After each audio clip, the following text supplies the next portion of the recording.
Guruve Gaura Chanda Radhika Kadali Krishna Krishna Bhaktaya Tada Bhaktaya Namo Namaha Sri Krishna Chaitanya Prabhu Nityananda Sri Advaita Gadadha Shivasari Gaura Bhaktavrinda Hare Krishna Krishna Krishna Hare Hare Hare Ramo Ramo Ramo Hare Hare.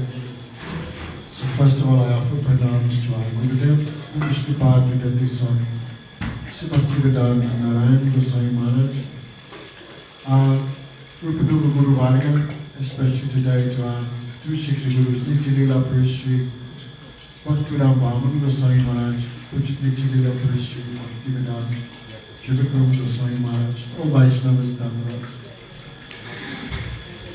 So we're also hearing Damodarashtakam, that should go on. And probably evening my wife will speak something also. So, Varam Deva Maksham Namoksha Vidim Vanam Chamyam Drineham Parishadapiha Idamti Vapurnata Gopala Bharam Sadame Manas Avadasti.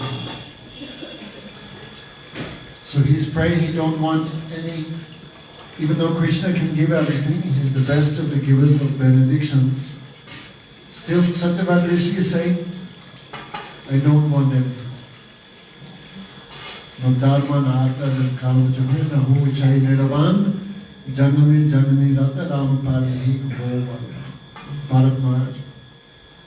That is the brother of Ramchandra.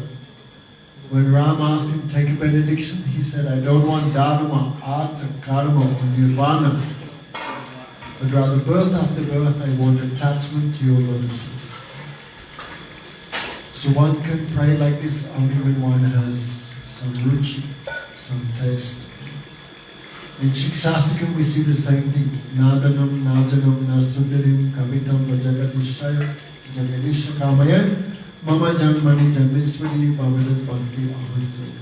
Oh, Mahaprabhu, in the mood of Radhika, I guess. I don't want the wealth, followers, children and wife. It's coming automatically, okay? But I'm not asking you for that. Sundarim, beautiful ladies to enjoy. Kavita means material knowledge, material position. Oh Jagadish, I have none of these desires for you. And Krishna must say, something you must want, otherwise you would not be here. Yes, birth after birth, I want to serve your lotus. Even devotee does not desire liberation from birth and death. They only desire seva, service. So of course, dharma, artha, karma, but one may argue, why not liberation? So there are 5 types of liberation. What are they? Salokya, Sastas, Sarup, Ekatva, Apyuta, Diyamana, Nagarihana, Binamat, Sevanamjan, in 3rd canto. Kapila Deva says, there are 5 types of liberation. 4 may be acceptable for some Vaishnavas. 4. What are the 4 that may be acceptable, that can have some place in devotion? Salokya means going to the same planet as Lord Narayan and serving him. Sarupya Mukti, attaining a form similar to Narayan, 4-handed. 4 hands better than 2, they say. Sasti, being near the Lord, and Samipya, enjoying the opulence of the Lord. These 4 may be accepted. We see in Sri Sampradaya, they have desire, they accept these 4. But Sarup Ekatva Pyuta is liberation of Sayuja Mukti, merging Brahma Sayuja, Ishvara Sayuja, both are rejectable and contemptible for the devotees. Hanuman is Priyanyamina Mukti. Even you give, Hanuman says, I never accept. With that feeling, I am the servant of the Lord, where that feeling is destroyed, I never accept that type of liberation. Because love means two. There must be you and someone to love. Service means two. There must be a master and a servant. Sevya and Sevak. But Siyuja Mukti destroyed this. Even if the devotee has a fragrance of desire for Siyuja Mukti, then Bhakti Devi disappears. Taramadya Moksha Vancha Koitak Pradhan Jaha Hoiti Krishna Bhakti Holiyati. Of all type of duplicity, of all type of cheating, the desire for Siyuja Mukti is the worst. This is also one Siyuja Mukti as Pradabja merges into the non-differentiated. So this is also one liberation. Let me be liberated from Kata. So devotee in all Sampradaya rejects Siyuja Mukti. But some Sampradaya accept the four types, which can be used in service. Like Sri Sampradaya accepting these things. But the Gaudiyas very strongly reject even these four types of liberation. Gurudev would say, if Lord Narayan comes, Sadananda come to Vaikuntha, what would you say? Huh? So even if Lord Narayan tries to take us, devotee not accept that.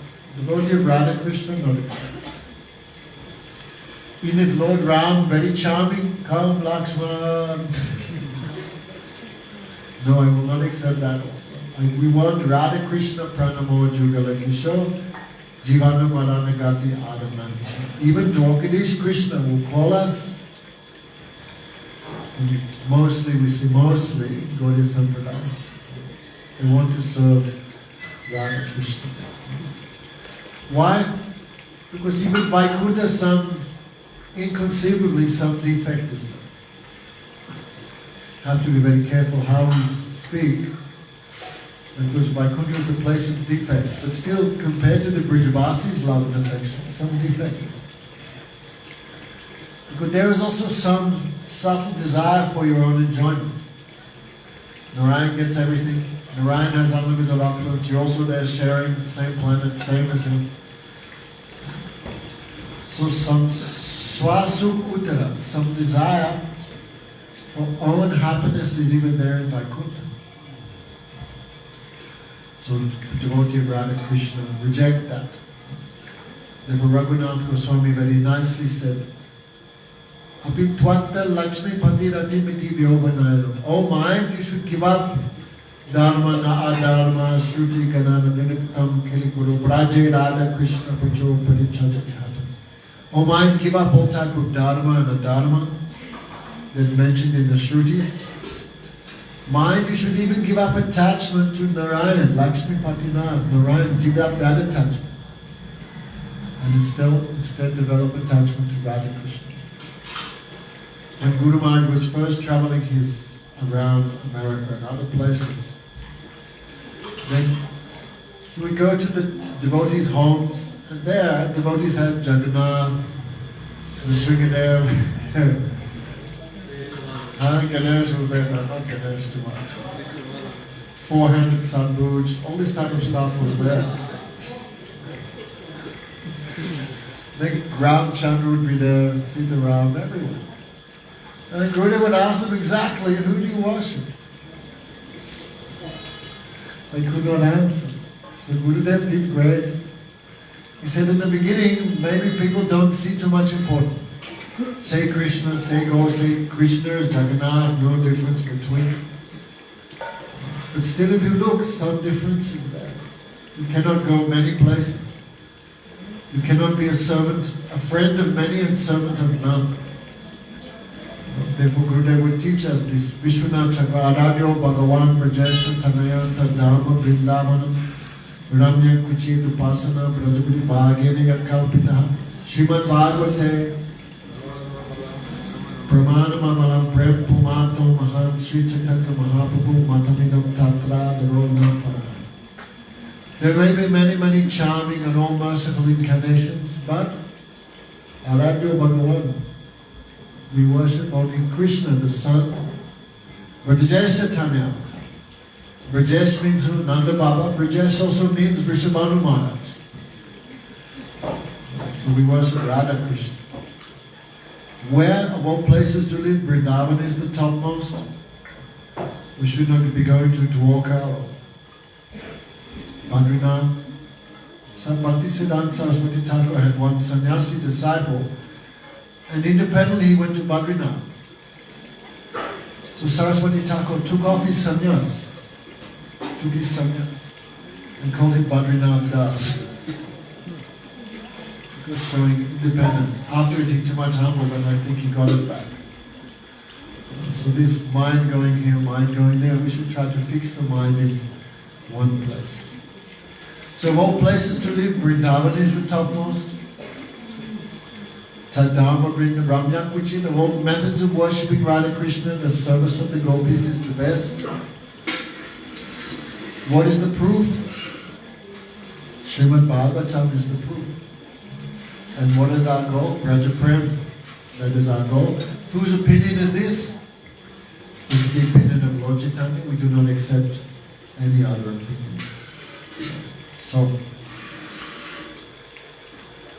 Idamte Bapu Nam Gopala Bapu. So devotee reject all other type of benedictions, all other type of desire.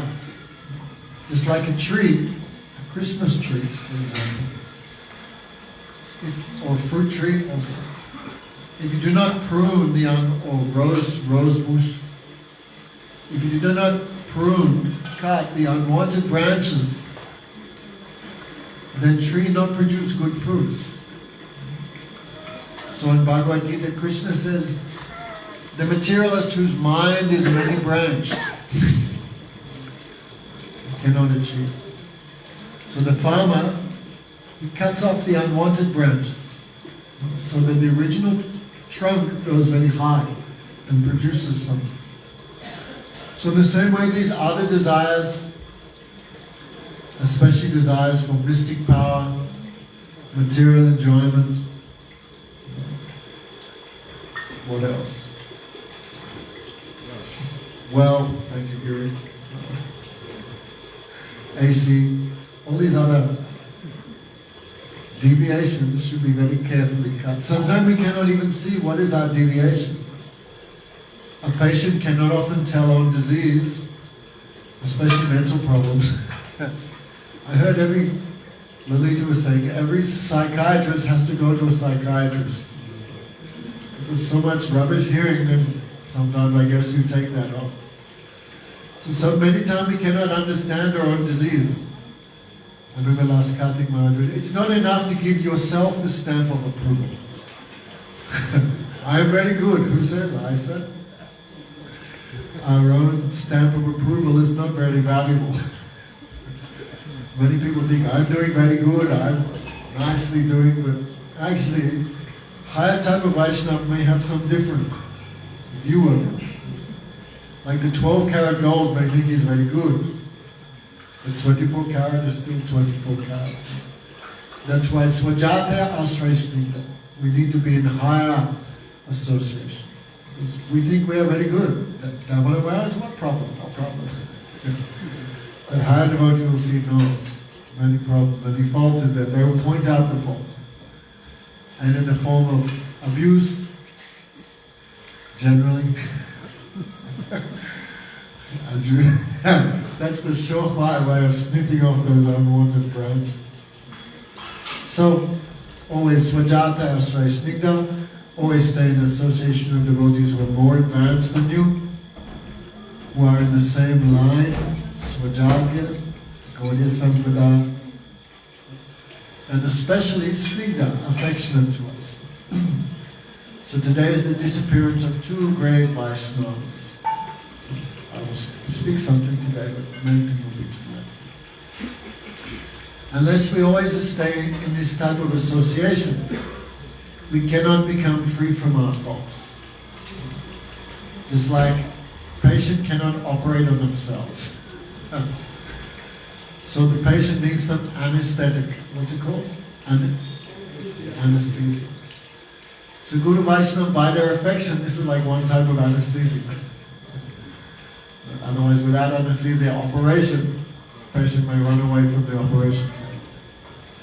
Therefore, Guru Vaishnava, harder than a thunderbolt, softer than a rose. So their affection, their softness, this is like anesthesia. You cannot run away from the operation. But at the same time, harder than the thunderbolt. Our problem is sometimes we see some devotees too hard, just spend the whole don't then what happens? People run away. And sometimes we see people very soft, too soft, and spoil the person. No, but perfect Vaishnava is the perfect combination of both qualities. Hard like a thunderbolt, soft like a rose. So Pujapata Vamana Maharaj, very sweet, very soft. Actually. Also he had some hardness, but he's not showing that too much externally. So we heard already from Pujapata Sadhu Maharaj about his life, and really whole life he gave to Seva. Whole life he lived in the temple. I heard one time he said whole life, in like 80 years he never missed Mangalati. We do one month of not missing Mangalati. Where's my medal? Where's my...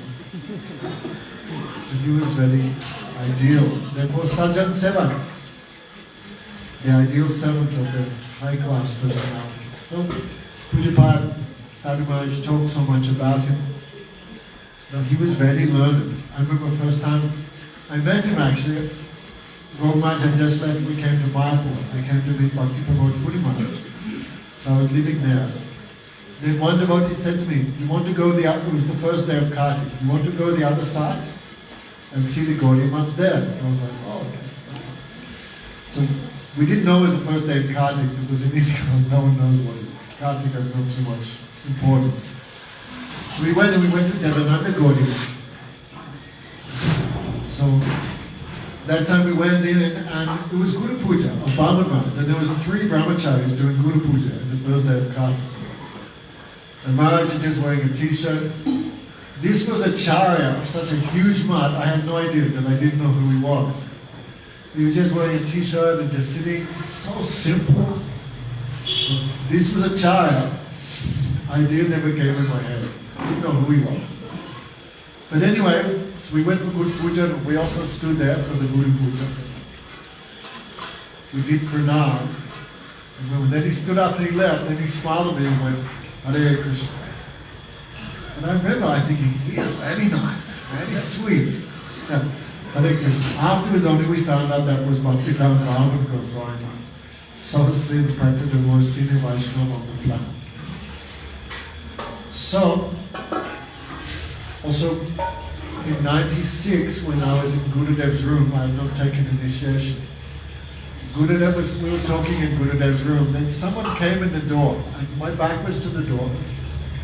Then Gurudev jumped up. And I thought, who in this world could make Gurudev like jump up? So I was turned around, it was Pujapata Vamana Maharaj. Then he came and said, oh Maharaj, you please come and give class. Pujapata Vamana Maharaj said to Gurudev, Maharaj, please you come and give class. Actually the class was for Vamana Maharaj, but he came all the way. No, please you come and give class. Gurudev said, I'm a little sick, I cannot give you class. Gurudev was not sick, but this is some Vaishnava.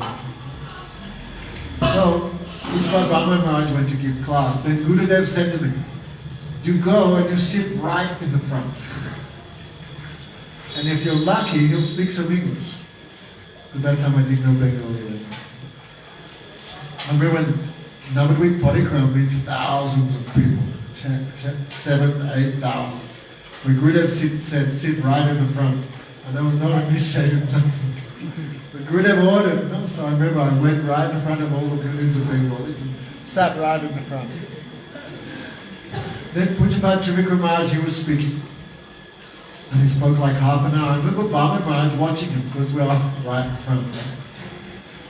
He sat like this, sat like a stone for 40 minutes. Didn't move a muscle. No scratching nose, scratching head, nothing. opening eyes. He didn't move a muscle for 40 minutes, like a stone. I was thinking, this is like samadhi. How can someone just be so still, so quiet, so peaceful, so absorbed? Normally when someone else is speaking, looking on the phone, we're reading and planning kirtans are going on, but we're looking and planning what I will speak next. We're not hearing with absorption. But Vamana Maharaj, fully absorbed. And Pujyapat Trivikrama Maharaj finished in Maharaj, and Pujyapat Vamana Goswami Maharaj spoke. And he was so pramanik. He spoke so many, anything he spoke with praman, with evidence. Therefore people used to call him the encyclopedia of Gaudiya Vaishnavism, because he had so much Shastra Gyan.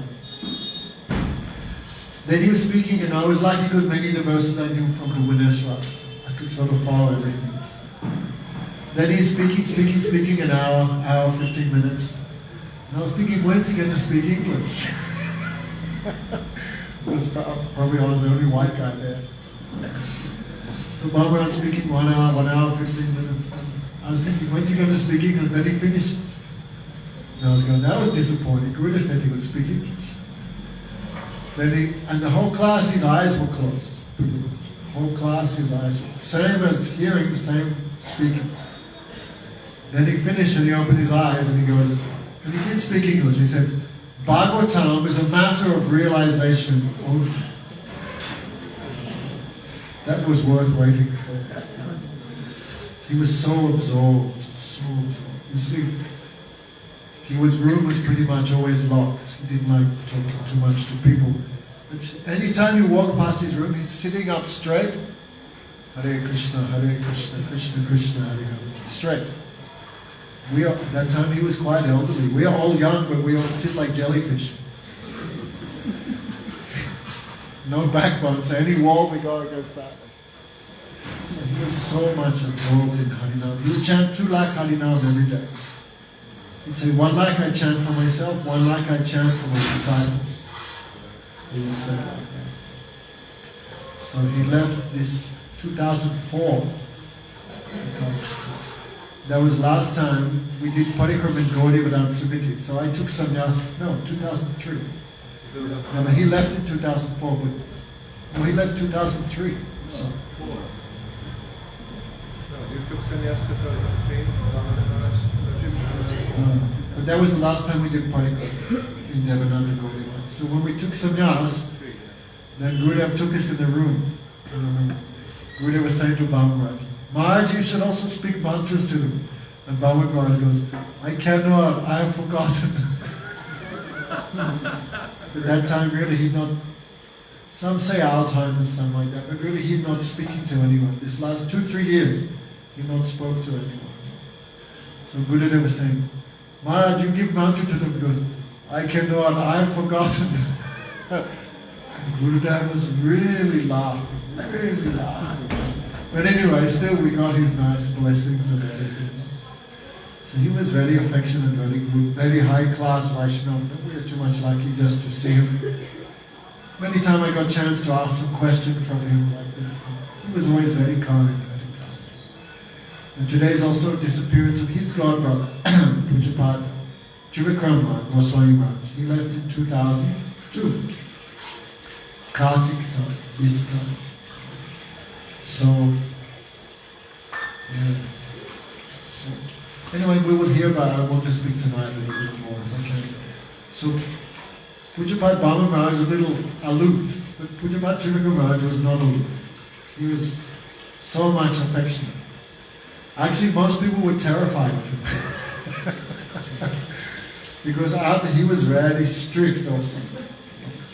And many people, we have many desires. We don't like to go near this kitchen Vaishnava. Like many people, they know here is pure bhakti, they know. But they have too many desires, they fear to come here.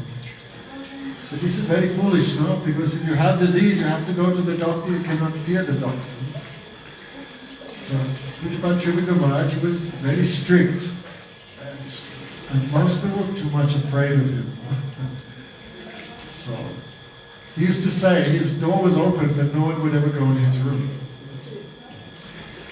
he would say, all are upstairs waiting for Narayan Goswami Maharaj. But his door is always locked. But still they wait there. He said that my door is always open, but no one comes. And he said, why? What did he say?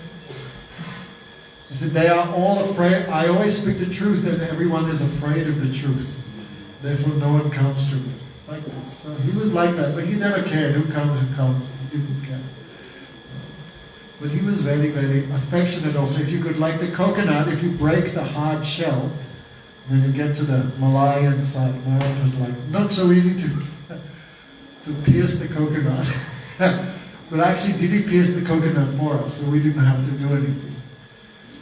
Because Madhusudana Maharaj and we were Didi that time, and Trivikrama Maharaj and all this, therefore Didi already cracked the coconut. Therefore we didn't have to go through any big test or anything. Maharaj from the beginning gave so much affection to us.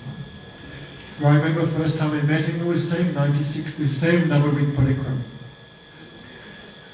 In the beginning of Parikrama, the Trivikrama Maharaj came, and everyone was like crowding around him. He gave class, very serious class, very heavy. And I was there sitting in the audience and I was thinking, wow, this person is Mahabhagavat. And this was like such a shock for me. It was Gurudev and Vamana and Trivikrama Maharaj. And I remember thinking, he is Mahabhagavat. This is too much of this. Gaudiya Vedanta Samiti is so high. So many high-class Vaishnavas. Then after class, everyone went away. Then Maharaj was going to put his shoes on. And he was, like in old age, could not move too quickly. So he was trying to put his foot into his shoe. And no one was helping him, and I thought, I will help. So I grabbed his foot and pushed the shoe in. And he screamed. I almost died of a heart attack. I thought maybe his toe was broken and I pushed his broken toe into the foot. Because he really shouted, and he shouted so loud it scared me. What did I do? Then he saw my face, he laughed. Foot dust, like that.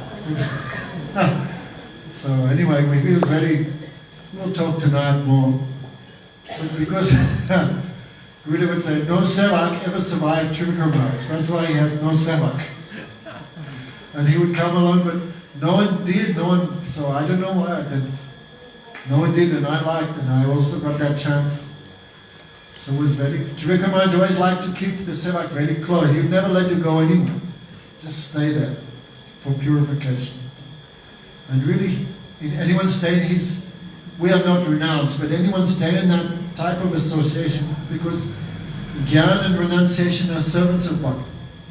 So we stay with Maharaj after some time, then automatically all these, not that we are renounced, but I'm saying his mercy came, then automatically all these feelings come. So he was, yes, always absorbed, and many funny things he would tell us about Gurudev. And they had very intimate relation, very close relation. They were quite different, like the same, they say different wine, same wine, different bottles. Externally they were quite different. Like Gurudev was very liberal, he always pushing Raganuga Bhakti, especially service of Radhika.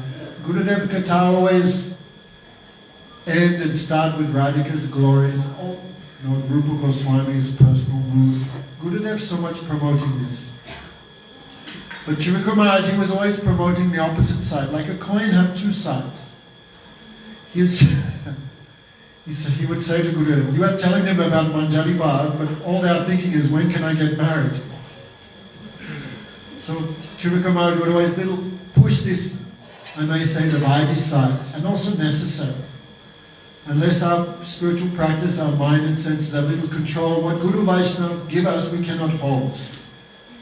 Like, he would give the example, if you have a bucket, but that bucket has many holes, you may do so much work to fill the bucket, but it's useless because the hole goes out. So Trivikrama Maharaj would always say, plug your holes. Means control this mind, control the senses, don't do offense, like this. So he would always promote this theory. Didi would give it the name Bhogva, give up material enjoyment. So mostly his katha was like that. And this also so much necessary. One time, Maharaj gave a whole class about this. Worldwide, you are not qualified for Vrindavan. Then afterwards, Gurudev said a very astonishing thing. Because it was all quite pushing, promoting the negative side. Then what Gurudev would say, then Gurudev said, again and again, Gurudev said, how merciful is Pujapat Trivikrama.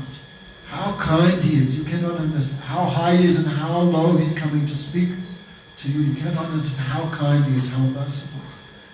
Because he is Uttam Bhagavat, but coming down to the level of Madhyamadika to give instructions for us. So even though they're quite different, also Trivikrama was also quite Rasik in his own way.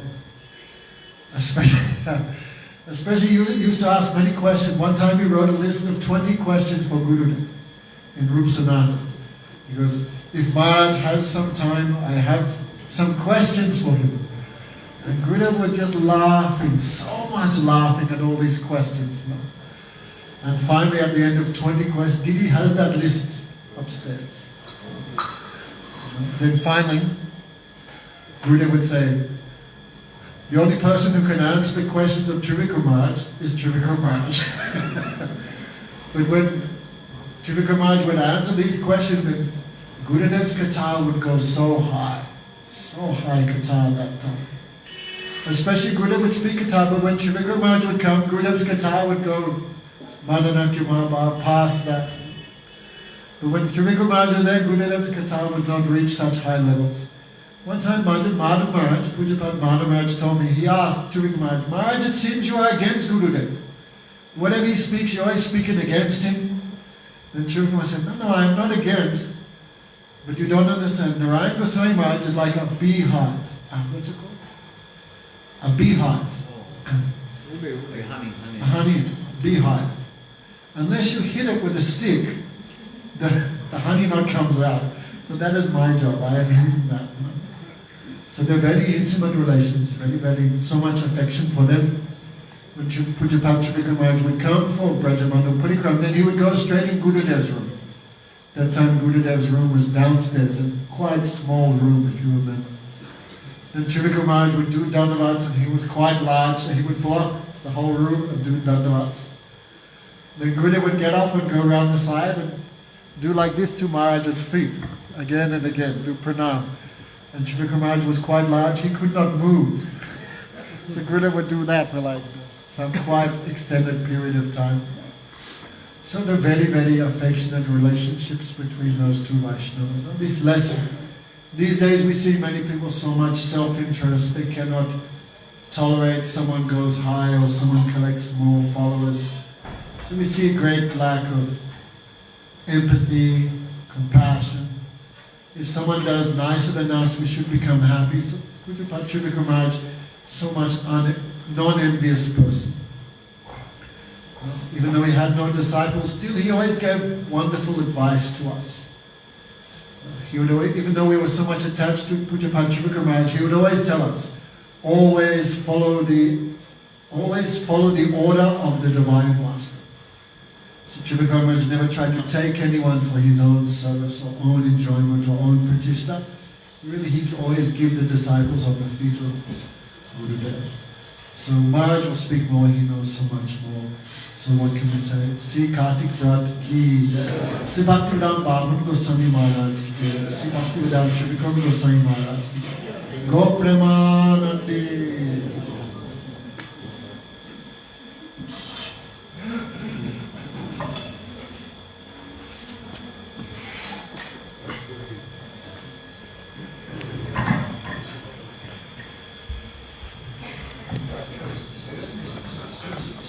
Vande Gurun Padadvandam Bhaktivinoda Samanavitam Sri Chaitanya Prabhum Vande Nityananda Sahoditam Sri Nandanandanam Vande Radhika Charanadvayam Gopi Jana Samajuktam Vrindavana Manoharam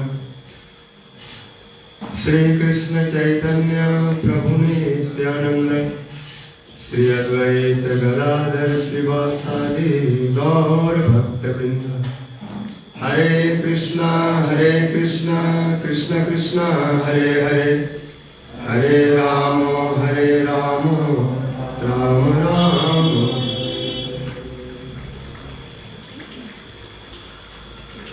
सर्वाग्रे मध्य गुरुपाद पद्म मिथिला पृष्ठों विष्णुपाद अष्टोत्तर सहस्र भक्ति जीवन जनार्दन गोसाई महाराज।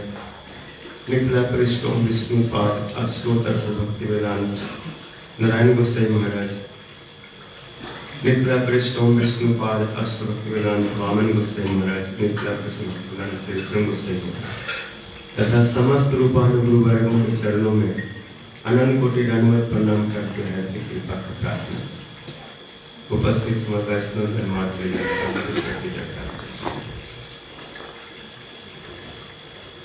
हम लोग कार्तिक मास नियम सेवा ऊर्जा व्रत पालन करके दामोदराष्टक पाठ श्रवण कर रहे हैं और आज दो विशेष वैष्णवों की तिरुभाव तिथि इति दीर्घ स्वलीला वीरानंद कुंडे स्वघोषम युगजनतम आख्याप्यंतम तदीय सीता वेशु भक्तर्जितत्वं पुनः प्रेमत्सम सता वृत्ति। सत्वक मुनि कृष्ण लीलाओं की वंदना स्मरण कीर्तन भजन पूजन करके तृप्त नहीं हो रहे, बार बार बार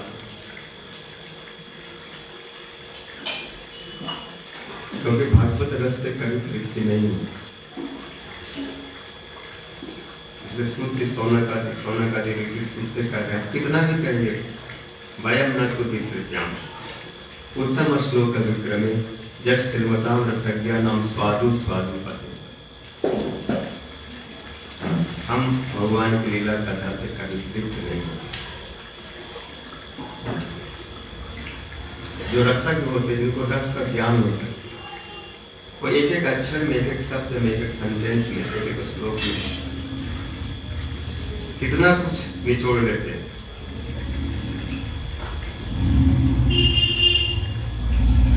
बहुत जुगो जुगो तक शेष नहीं करता, इसलिए बस लगे रहो,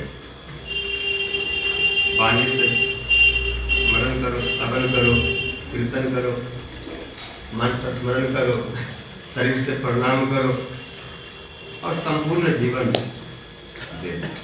यही साधन, यही करो।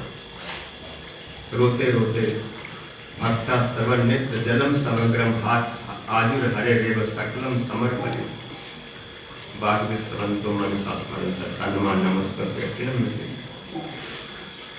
कभी तृप्त नहीं होते। कितना प्रणाम कर लो, कितना परिक्रमा कर लो, कितना सेवा कर लो, कितना कथा सुन लो, कितना कथा कितना कीर्तन कर लो, तृप्ति नहीं।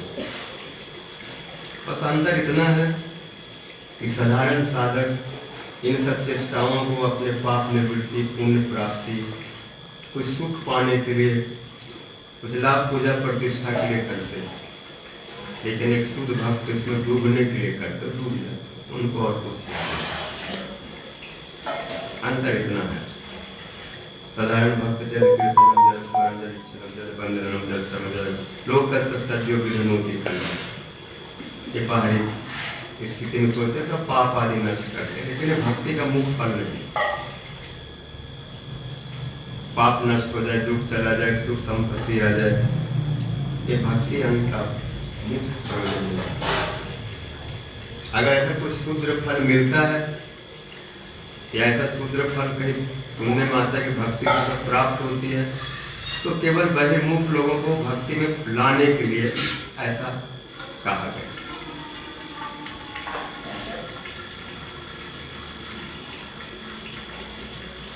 जितना बहिर्मुख है, बोले वृंदावन में है स्विमिंग पूल है, वहां पर सब मल्टी रेस्टोरेंट सब है, चकाचक है, और वहां सब सब व्यवस्था है। आज और आने के बाद में पता चला कि एक ही कमरे में 500 गद्दे सो रहे हैं, लेकिन अब भाग के कहाँ जाओगे? अगर इसका चस्का लग जाएगा तो जो बाहरी जो सुख सुविधा ढूंढ रहे हैं वो विस्मृत हो जाएगा। लेकिन शर्त है कांतिक भक्तों का संग। अगर एक बहिर्मुख दूसरे बहिर्मुख का संग करेगा तो वृंदावन में आके ही ढूंढेगा कहां पर अच्छा कमरा मिल जाए, जहां पर धूल मिट्टी न हो, न हो, बहुत अपना सुख सुविधा, तिलक लगा लिया, मोटा मोटा कांति माला मान लिया और अपना ढूंढ रहे वो। लेकिन जो कांतिक होते वो सब नहीं चाहते। न कंचना वाचंती जन्म अत्याद्भुतम तच्चरितम सुमंगल। भगवान का अद्भुत चरित्र लीला कथा मंगलमय सब मिल जाए गाने को सुनने को, तो वही सबसे बड़ा आनंद है। उसमें क्या स्मृति है? गुरु जी तो कहते हैं जिनको सब रस मिलता है वो किसी को याद नहीं करते, अपने अगल बगल का भी याद नहीं करते कि मेरे बगल में कौन बैठा है। जब तक एक वृत्ति है कि मेरे सामने कौन बैठा है, कौन नहीं आया, क्या हुआ है, जब तक दिमाग इसमें घूम रहा है तब उसको भक्ति का लक्षण है। वो कुछ नहीं चाहते। तेन स्मरंती प्रिय ईश्वर, कितने भी प्रिय हो उनका स्मरण नहीं करते। मर्द जे चान बद सुत विद सुहृद गृहदार, व्यक्ति का प्रिय पत्नी होता है, पुत्र होता है, घर होता है, परिवार होता है, देश होता है, अपना गौर नगर जहाँ हो तो उसको प्रिय है। लेकिन भक्ति की ऐसी चीज है जब इस रस का आनंद समुद्र में डूबेंगे तो स्मरण नहीं रहे। सौगंध कृत प्रसन्न, भगवान के सब रूप नाम रूप विग्रह में गंध है। अगर उस नाक में आ गया तो लुप्त हो जाएगा। चतुष में जैसे आत्माराम खिंच गए और बाद में अष्टकालीय लीला का वर्णन कर रहे हैं। शिव जी आदि से सुन करके, वृंदावन से सुन करके कह रहे ऐसा भगवान का भजन करो। आत्मानम सत्यम चेतता समध्य मनोरमम रूप यौवन संपन्न किशोरी प्रमदाकृति। हम लोगों का जो रूपन कोड़िया भजन का जो प्रकाष्ठा है वो सनत कुमार बदला। राजा जी का कैसे सेवक, कैसे भजन,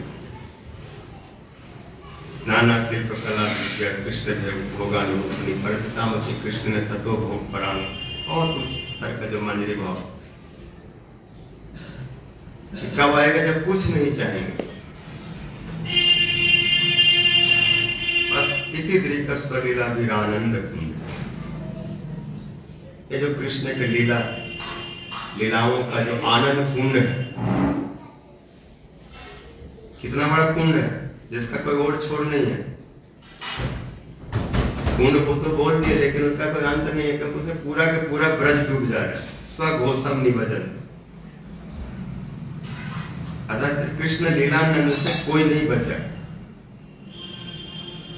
माता पिता सखा प्रेयसी ये सब तो डूबी रहे दास आदि, यहाँ तक कि तीर्ण निकर और गाय बछड़े और पत्थर जमुना जल जो कुछ है जल किंचित गुण, यहाँ तक कि पुलिन भिलिन छोटे जाति के फल बेचने वाली उसको भी अपने उसके गोद में बैठकर उनको डुबा दिया। भूल गई सब, फल फल कह रहे थे लेकिन बाद में गोविंद लोग माधव मधुसूदन ले लो रे नट करे दामोदर लाल कोई जल्दी नहीं बजा डूब।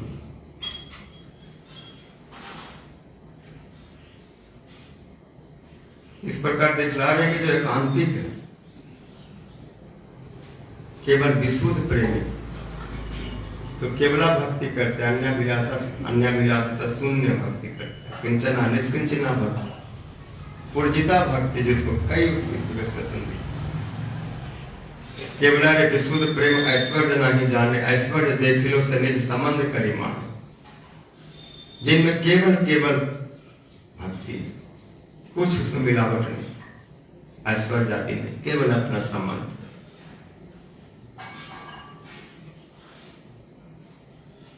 कृष्ण ने जमनार्जुन तोड़ दिए, इतना विशाल स्वर्ग छूने वाला उसको वृक्ष को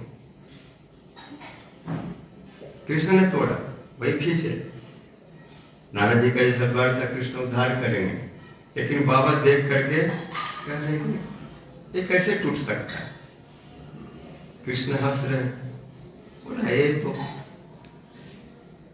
जिसको 250 ग्राम दूध नहीं पचता वो क्या पेट तोड़ेगा। मैया का दूध पीते पीते मुंह से दूध निकल जाता है, उल्टी हो जाता है, ज्यादा पी गया तो उलट देता है।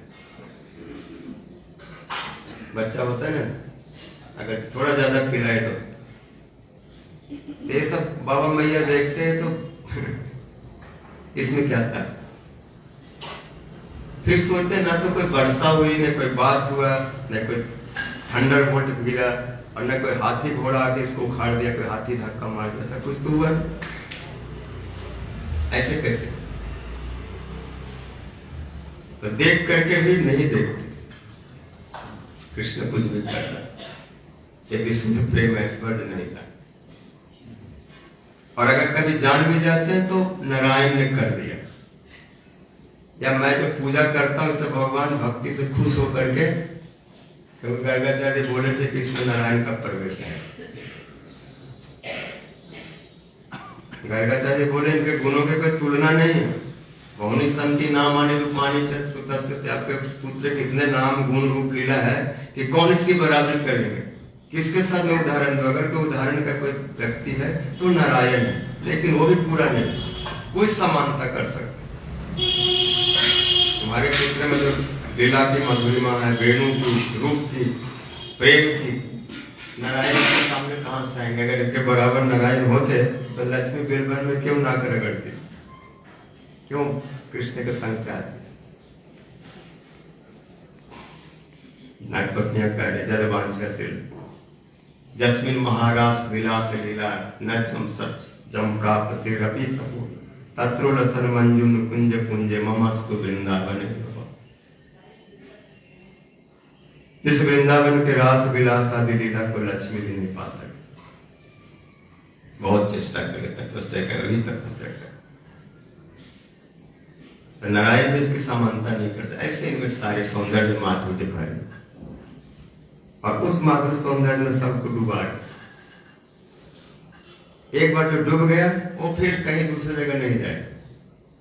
जो एकांतिक कृष्ण के भक्त हो जाते हैं उनका मन कोई भी खींच नहीं सकता। अगर मन खींचता है तो अभी भक्त नहीं बनता। तत्राप्य एकांतिका नाम श्रेष्ठो गोविंद हृदय मानस, जिसका मन प्राण बुद्धि चित्त आत्मा कृष्ण ने खींच लिया, उसका श्री प्रसाद लक्ष्मी नारायण और सीता राम और भी जितने स्वरूप खींच नहीं सकते, नृसिंह वामन ने सब नहीं खींच सकते। और जिनका मन को राधा जी ने खींच लिया, जो राधा जी के दासी बन गए, उसका मन कृष्ण भी नहीं खींच सकता।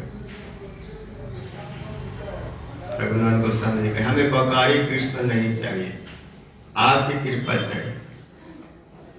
आशा भरे अमृत सिंधु मये कथंचित कालो मयाति गमित कृष्ण चेत कृपां विधाससि नैव किं मे प्राणे व्रजेन च बलोरु बकारिना।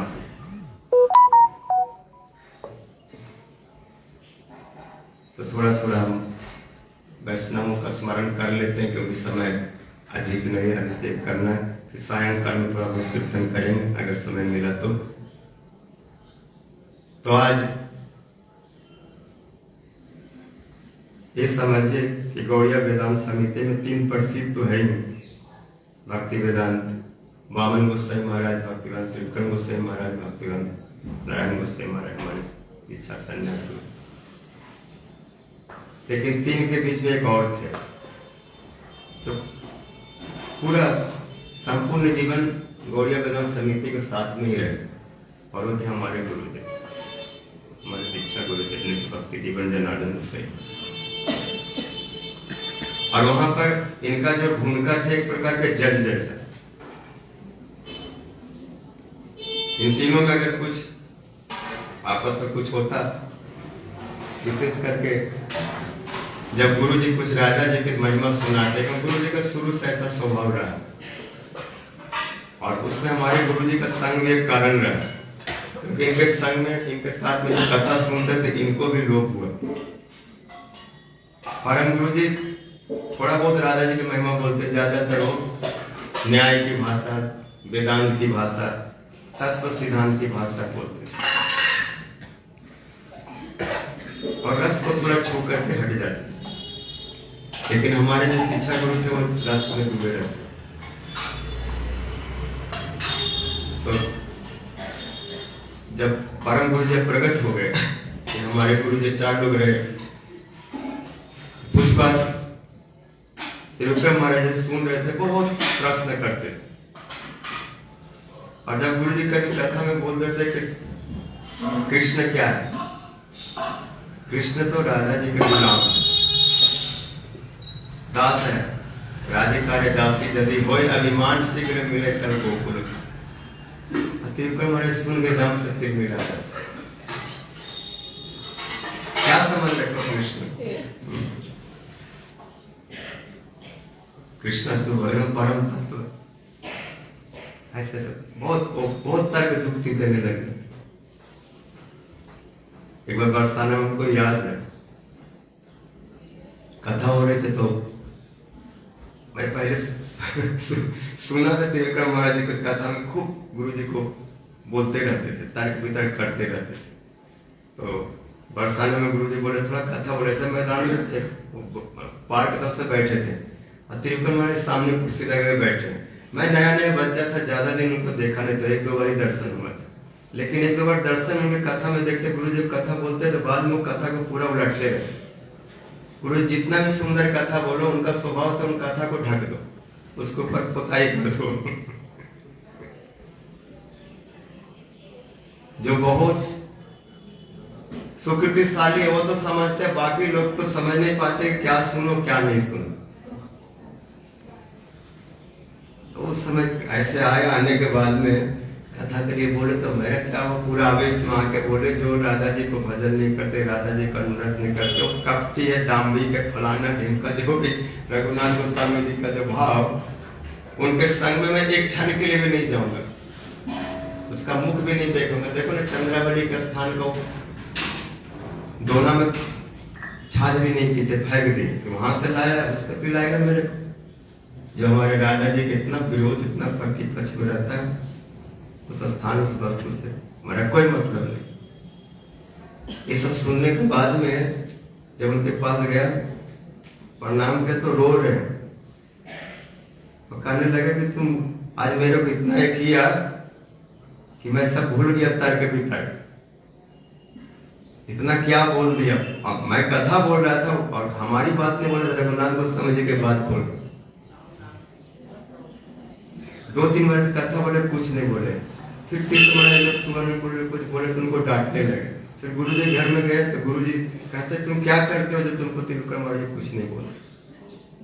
बोले हमको कुछ मालूम नहीं, हो सकता हमारे गुरु जी के समन से ना बोलते हो या दीदी के स्नेह से ना बोलते हो, कुछ न कुछ तो है। तो जब त्रिविक्रम इस तरह से कुछ बोलते तो हमारे गुरु से पूछते कि जो बोल रहे ये ठीक है न, कि नारायण गोस्वामी महाराज जो बोले वो ठीक है। जजमेंट करने का दिन का पूरा इतना विवाद बढ़ जाता है कि कोई अब इसको डिसीजन देने वाला होगा। तो गुरुजी, हमारे गुरुजी बोलते कि मैं डिसीजन तो दूंगा, बोलूंगा, लेकिन कोई ओपिनियन चाहिए। यदि आप हमको जज बना दिए तो जज अपने से नहीं बोलेगा, किसके फेवर में कितना वोट, कितना मतलब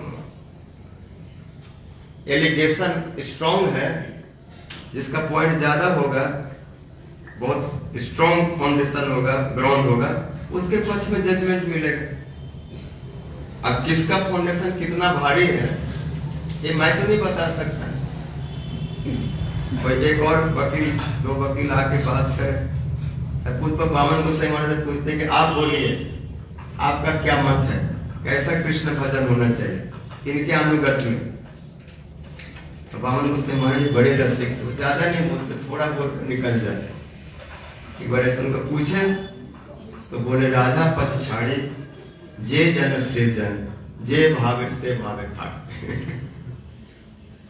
राधा रानी को पथ छोड़ करके, ललिता जी का अनुगत, रूप गोस्वामी जी का अनुगत छोड़ के जो लोग इस भाव से जैसा चाहे रहे भजन करे। क्योंकि भजन तो बहुत प्रकार के हैं, हम किसी को रोक तो नहीं सकते, सबकी स्वतंत्रता है। लेकिन मेरा जो अपना ओपिनियन है वो मैं बता रहा हूं। राधा पथ छाड़ी जे जन से जन, जे भावे से भावे थाके, आमी तो सदा राधा पक्षपाती, काबू न हेरी बुता। इतना बोल से बस आने तक जाता। अमन महाराज जी बोलते जो राधा रानी अनुगत भजन पाठ छोड़ के जैसा चाहे भजन करे जिस भाव से, लेकिन मैं तो राधा जी के पक्षपाती हूँ और मैं उसका विचार, उसके सिद्धांत, उसके भाव को देखना नहीं चाहता। तो ऐसे रसिक पवन गोसाई महाराज तत्वज्ञ एक बार रूप सनातन में कथा बोल रहे और वो तत्व की बात विचार बहुत कर, और उनका श्लोक कभी कान में गुजता है। इस श्लोक को बहुत प्रकार से व्याख्या की। सिद्धांतस्तु अभेदे अपि श्री इस कृष्ण स्वरूप है रसोनुत्कृष्टते कृष्ण रूप में सरस्वती। कई दिन तक इसको व्याख्या करते रसोनुत्कृष्टते कृष्ण।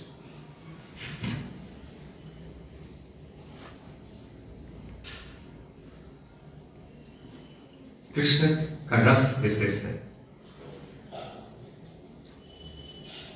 जितने भी गुण उनके हैं वो चमत्कार है। जबकि सारे गुण अन्य स्वरूपों में हैं, लेकिन असमोर्ध नहीं, कुछ सीमा तक है। और कृष्ण में सब असमोर्ध है, मतलब जिनके समान किसी में नहीं उससे अधिक क्या होगा। इसलिए मथुरा के इस रस का अनुभव केवल गोपियों ने नहीं, बाहरी लोग ने अनुभव किए। कृष्ण सौंदर्य माधुर्य को गोपियों ने 5 गीतों में बताया कैसे वो है। वेणु गीत में, जुगल गीत में, प्रणय गीत में, भ्रमर गीत में और गोपी गीत। ये सब बोलूंगा तो विस्तार हो जाएगा। जहां पर कृष्ण रस उत्कर्ष दिखला, ऐसा किसी भगवान के स्वरूप का वर्णन नहीं। लेकिन इसका छीटा और दूसरे जगह में चला गया, ब्रह्मा जी के पास चला गया, वो भी कुछ बोले, उद्धव जी बोले और दूसरे भक्त बोले और मथुरा के रमणीया भी बोले।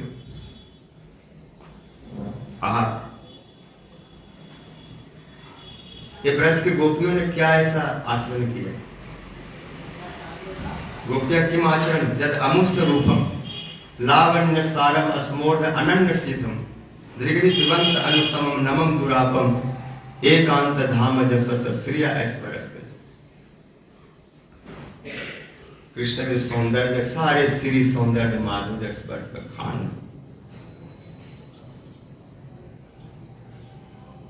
और उसको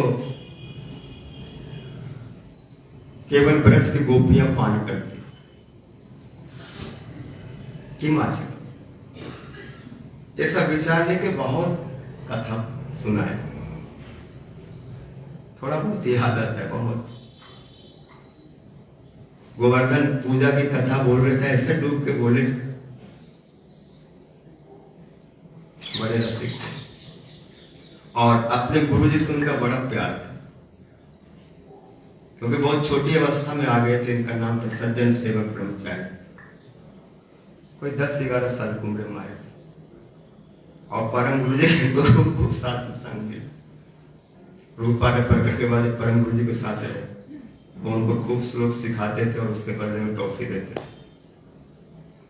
और इस सेवा में झाड़ू लगाना, पोछा लगाना और जो मल मूत्र का स्थान होता है उनको स्वच्छ करना, वैष्णवों की सेवा करना, पत्तल देना, दोना देना, गिलास, नमक, मिर्च, नींबू, ये सब प्रसाद से पहले परिवेशन करना।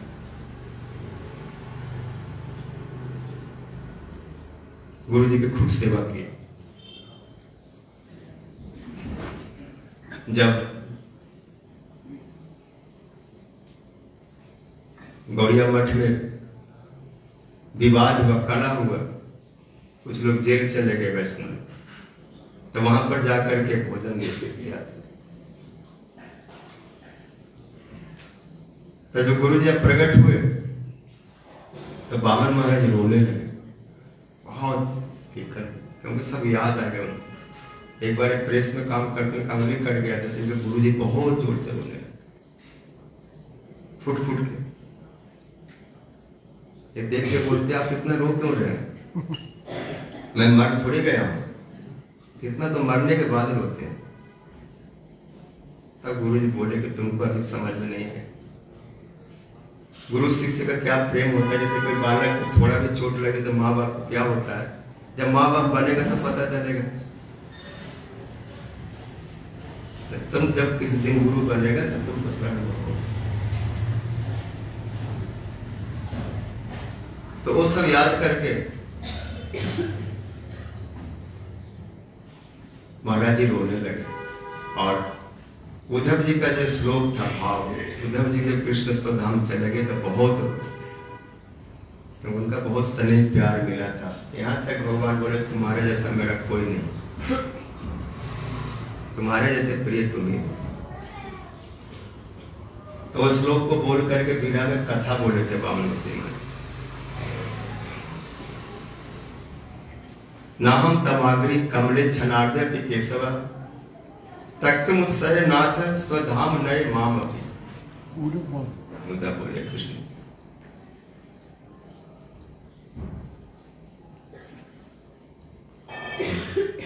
हे कृष्ण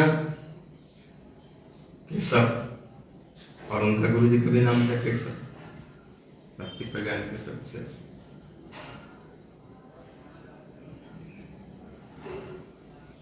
बोल रहे कि मैं आपका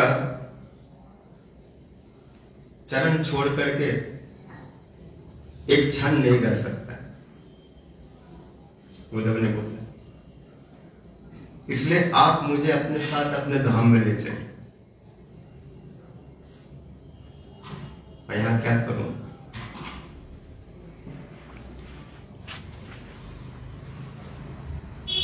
लेकिन भगवान बोले कि तुम्हारे द्वारा यहां भागवत प्रचार कराना, वैष्णव सिद्धांत, वैष्णव भक्ति, साथ में नहीं ले जा सकते, तुम्हारे ऊपर बहुत काम। तो ऐसे ही वामन गोसाई महाराज जी को यहां पर प्रतिष्ठित करके अब प्रकट हुए। अरे तीनों ब्रह्मा विष्णु महेश स्वरूप थे। वामन गोसाई महाराज ब्रह्मा जो सृष्टि कार्य करते हैं, एक वस्तु लेकर के 5 तत्वों को लेकर सृष्टि करते हैं। बीच में विष्णु पालन का कार्य करते, मध्य में आकर, और रुद्र का काम है संहार। तो विष्णु स्वरूप थे नारायण गोसाई महाराज, नारायण विष्णु, और त्रिविक्रम महाराज थे रुद्र, वो भयंकर संहार करते। जब दीदी व्रज में आई, गुरु जी के चरण में आए और उनको पता चला तो स्पेशल दीदी के लिए टिकट करा के वृंदावन आए।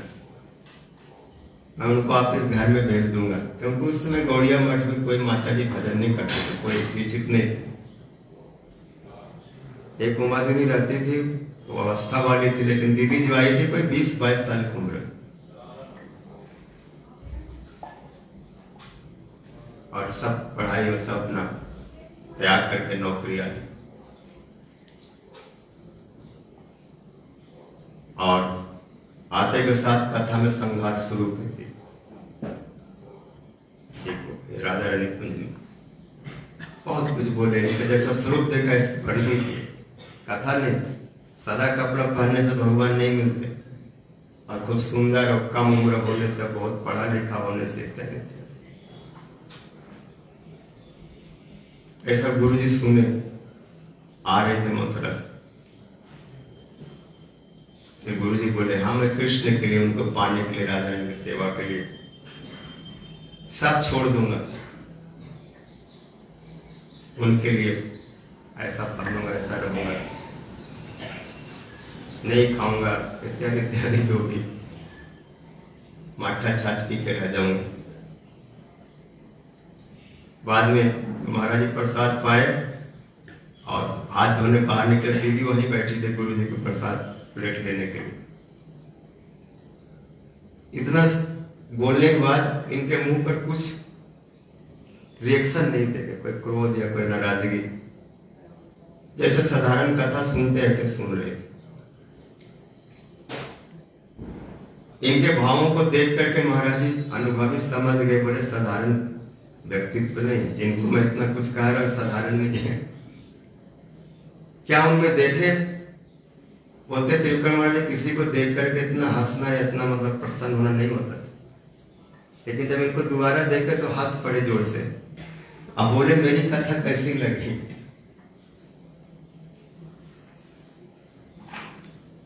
जब इनकी पत्नी आई थी ले जाने के लिए और जब नहीं जा रहे थे तो बोले कि मैं ही जल मरूंगी। तो बोला ठीक है 5 लीटर केरोसिन ले आओ और मैं 25 पैसा का माचिस लाता हूं, तुम अपने ऊपर डालो और मैं लगा दे। ऐसे कठोर हृदय के थे, लेकिन दीदी क्या देखे एकदम पिघल गए।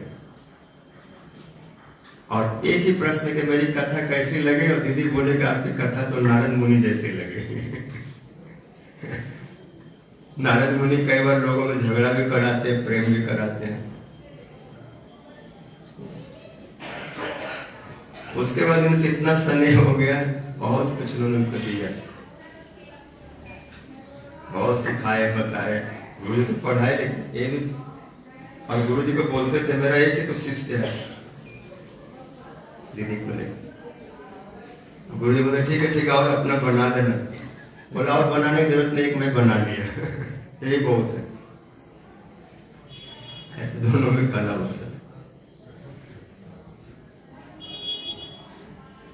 महाराज जी जब जब ब्रज आते, पहले तो हम राजा दामोदर रहते तो वहां चले जाते, और ऐसी पतली सीढ़ी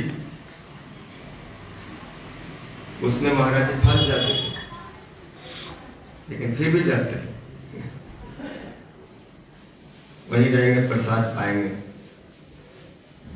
तब मैं बहुत छोटा था, मेरे को पहली बार देखे, और इस दीदी से बोले कि जैसे महाप्रभु जी बोलते थे ना श्रीवास को कि तुम्हारे घर में कोई कुत्ता बिल्ली सब मेरे प्रिय है, ऐसा तुम्हारा श्याम जो कुछ भी हमको पता नहीं, लेकिन मतलब ऐसा मैं बिल्ली होना जो चूहा जो प्यार, और मैं उनके साथ बिल्ली चूहा के तरह रहता था। खाट के नीचे सो जाता, रसगुल्ला निकाल के खाता, महाराज जी आलू की चोखा बनाते, चावल बनाते अपने हाथ से, कई गुण से गुणी थे। अपना वस्त्र खुद बनाना सीखना, होम्योपैथी का आदि, ज्योतिष शास्त्री, काव्य रचना, ये सब बहुत कुछ इनका। गुरु जी का जो अष्टक है और आरती है, इनकी रचना। संस्कृत के पारंगत थे, कुछ इनसे 2-4 शब्द हमें समझने को मिला, ये अपने से बता देते थे बिना कुछ। और भागवत के बड़े अनुभवी थे, लेकिन ये प्रायः खंडन करते थे, सिद्धांत स्थापना करते थे, और गुरु जी रस देते। इनका 2-3 श्लोक बहुत प्रसिद्ध था, कहीं भी कोई कथा 2-3 श्लोक तो बोलेंगे। एक तथा कुसंगम उत्सृजन, और एक आहार निंद्रा भयम, और एक था अच्छा श्री कृष्ण नाम आदि, नन वो तो है, और एक ये था अतत अंतिकम क्षेमम पृछामो भक्तो नगर, नवजोग से संवाद का, और एक था जस्यात्म बुद्धि पुनः पे त्रिधातु के, और इसी को बहुत व्याख्या करते थे।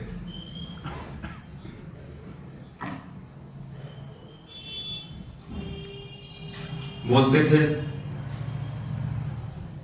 जब तक इन सब तत्वों को उपलब्धि नहीं करेगा भजन नहीं होगा।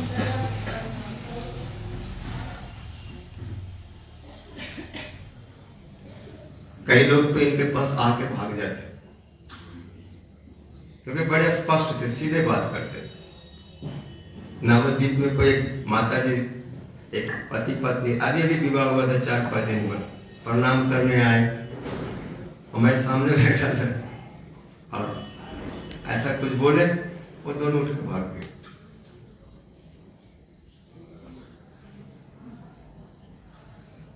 क्योंकि साधारण लोग ये चाहते हैं कि हमारा खुशमाल करो। महाराज जी ऐसे नहीं थे, जो सच था वही बोलते। उसके बाद भी अगर कोई टिक गया तो महाराज जी बहुत प्रेम करते। ये महाराज जी की परीक्षा थी, तो महाराज जी के 1-2 शब्द सुन के लोग भाग जाते थे। और दीदी सुन के ऐसा कुछ बोल दिया कि महाराज जी इतना प्यार किए। यहाँ तक गुरु जी को आश्चर्य, गुरु जी बोला त्रिविक्रम महाराज इतना प्रेम हमने तो जीवन में नहीं देखा। हम लोगों को नहीं छोड़ता है, सब समय कुछ न कुछ। यहाँ कृष्ण बोला में खूब आए और उन्होंने जगह हम लोग को सेवा में दिया, उनकी इच्छा से हुई है सब। वही सब खरीदवाए, रजिस्ट्री करवाए, सोनारी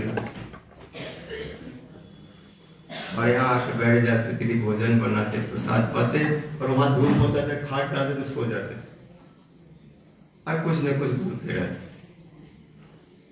सोए ऐसे सोए थे, उधर करवट कर ली।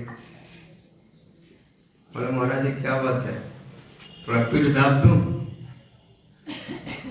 नहीं, दाबने की जरूरत नहीं, मैं मान कर गया, मेरे को मान हो रहा है। मैं वैसे तो हंसा बहुत जोर से।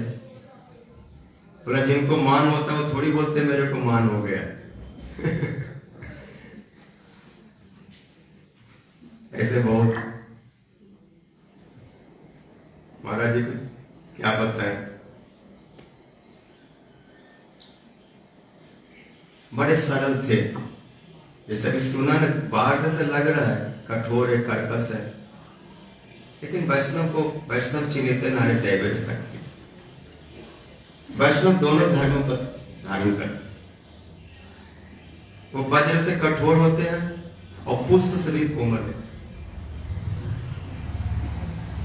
वज्रादपि कठोरानि मृदुनि कुसुमादपि लोको तरानामि चेतांसि कोहि विज्ञातुम ईश्वर।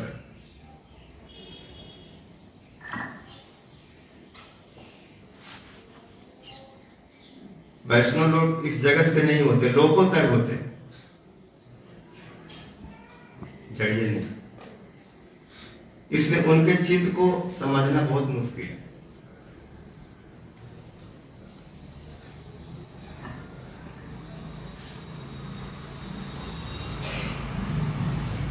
कठोरता एक गुण है। अगर वैष्णव कठोर न हो तो हम सब स्पॉइल हो जाएंगे।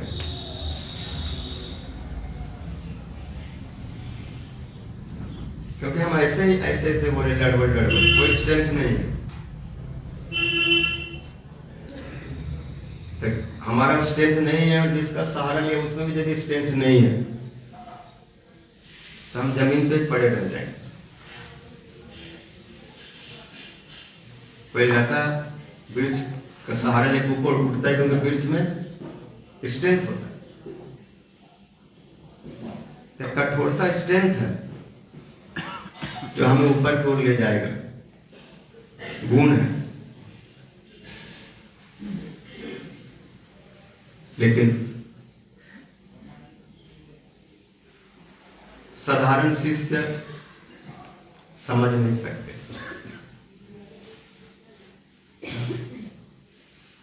और समझने का समय भी नहीं देते। जैसे थोड़ा कठोरता देखा, खिसक गए।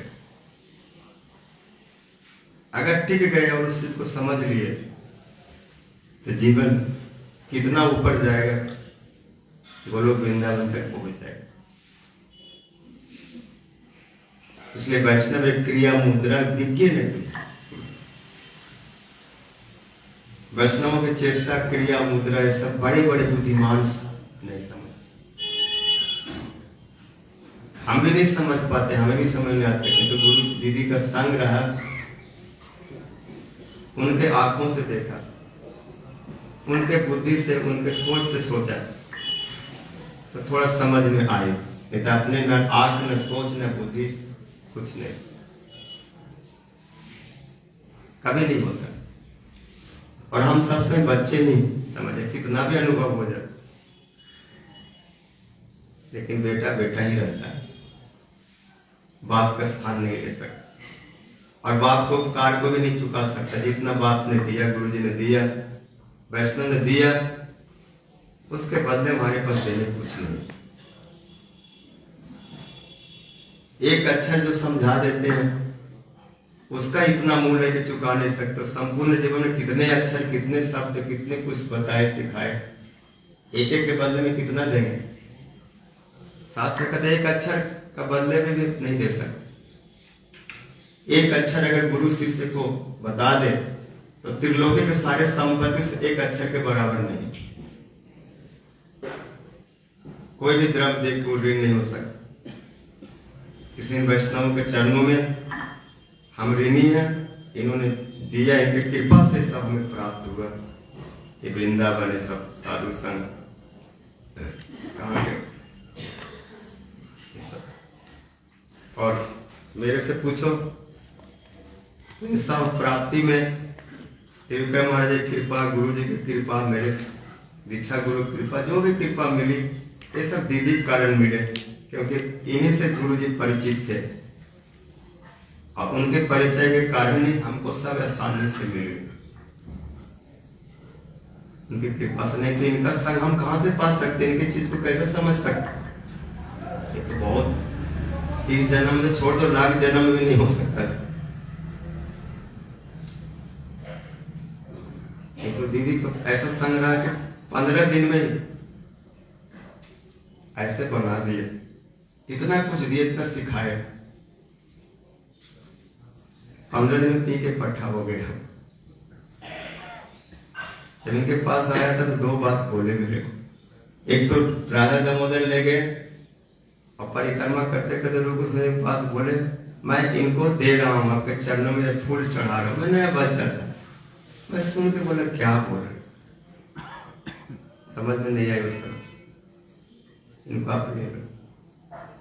घर में आए, बोले तुम एक छोटा सा बीज है, मैं इसको मिट्टी में दबाती हूँ, पानी डालूंगी और एक पेड़ बनेगा, पेड़ बनाऊंगा और उस छाया में लोग बैठेंगे, करेंगे। बोलते तो शब्द बहुत शुरू में दबाया था, याद अभी कथा में मैं गुरु जी के सामने नहीं बैठता था, इधर उधर चंचल जैसे बच्चे करते न। लेकिन दीदी साहब से गुरु जी के पास रहना, उनके सामने बैठना, वहां जाए। 2-4 बार गुरु जी के सामने गया, फिर क्या था, गुरु जी नहीं देखते थे, बोला था शाम का। अगर दीदी सब सिखाते नहीं, बताते नहीं तो मन में नहीं आता। बालक बुद्धि उनके सामने गया तो सब कृपा मिली। वो दृष्टि डाल के कथा बोलते।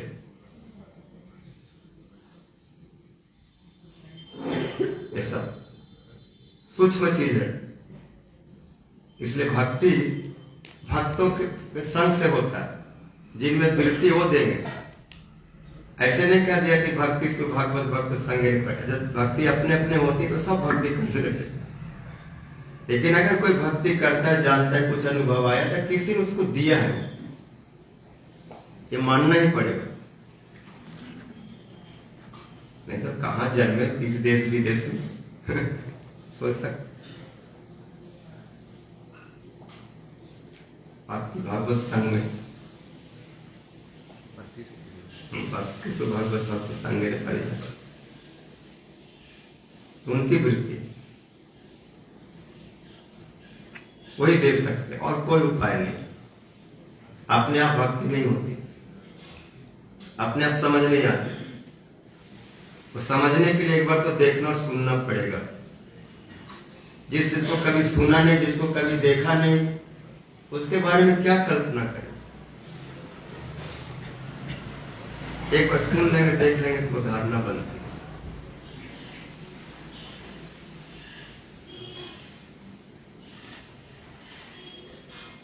लेकिन आज अयोग्यता ऐसी रहे, इतना सब कुछ मिलने के बाद जितना मिला उतना ले नहीं सका, जितना करने के लिए कहा गया उतना कर नहीं सका, बहुत वंचित हुआ। इसलिए सावधानी पूर्वक इन चीज को प्राप्त करके भजन करो। इसलिए गुरु वंदना माता है, श्री गुरु चरण पद्म केवल भक्ति सर्व बंधु मोहि सावधान। गुरु वैष्णव चरण केवल भक्ति देते हैं और वहां जाने के बाद खुद सावधान होना चाहिए, केयरलेस नहीं, हर चीज को बहुत सावधानी पूर्वक समझ करके भजन करो,